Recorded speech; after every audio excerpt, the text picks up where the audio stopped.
The Federal Reserve is back with more rules for big banks that it says will protect you, the taxpayer, from having to foot the tab from any more bailouts. The Fed will require the largest financial institutions to keep more cash on hand to bail themselves out next time. Good in theory, but what the central bank has failed to mention is these rules will keep banks from helping you out the next time you need a loan for perhaps a car or maybe a house, and make them think twice before investing in potentially profitable new free market endeavors. So, is it time for the Fed to finally get away or get out of the way from the banks in good times and in bad times? Too much regulation? What about this more capital on their books? Will that save us from ever having to go through the nightmare we've been through? I am against your grain on this one, Ashley.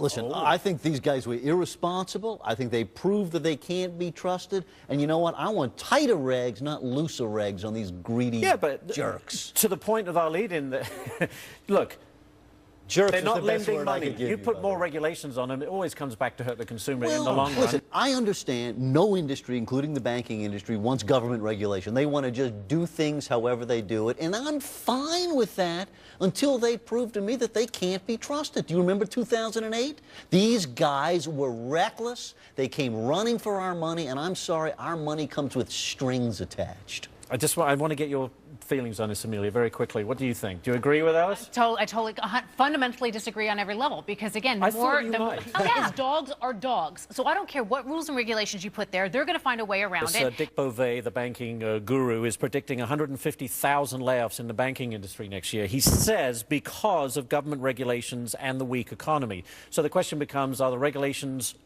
hurting the economy? And who's going to cry for the bankers, right? But is that fair? I'll shed a tear for the bankers. I think it's very clear that they're getting prosecuted for lots of things. They're getting blamed for the financial crisis. If 2008 proved anything, it was the regulators were not capable of solving the problems that they say they can, and they just keep hamstringing the banks more and more and more, preventing them from loaning people money. Well, Ellis, what do you think? I mean, look.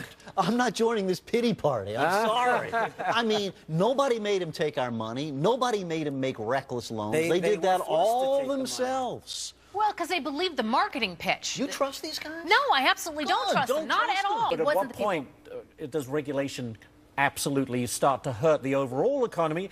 You know, okay, they acted recklessly, according to you. Now we have some regulations in place that perhaps go way beyond where they need to be. Would you agree, Edward? I think all these regulations are not going to prevent another future financial crisis. That's a good point. Making it worse and worse. The banks can't lend out money. Businesses can't borrow money, and it's just putting fuel on the fire. I mean, they caused the problem. They're making it worse, these regulators. You know, behave well for 6 months or a year and then get back to me on that. Maybe we'll give you a little more trust next time.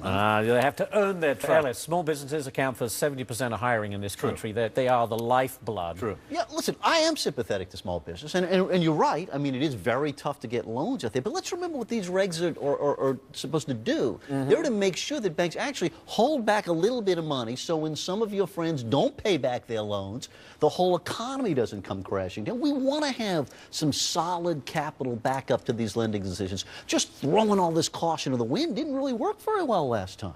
Edward, do we need to shrink the financial system? There are thousands of banks out there. Is that a good thing or a bad thing? I think the financial system is the lifeblood of the economy. It funnels resources from savers to people who want to borrow money, and without that, you don't have the business, you don't have the economic progress that we've had in this country. And the irony is, too big to fail, we've created bigger banks. Look at Bank of America, a huge behemoth. Yeah, so one area where we might agree on is what they're doing is they're basically socializing the losses. So to the extent that there's a problem, it's the government saying, if you make a risky loan, we're going to bail you out. And I think that's the main problem. Don't add the regulations, just take away this promise of unlimited bailouts. Well, I like that, and help some of those borrowers who are suffering, including some small business people. You know what the banks could do too? What? Quit with those usurious, nasty fees. $5 or $3 to use it. Be nice to your customers. How about that?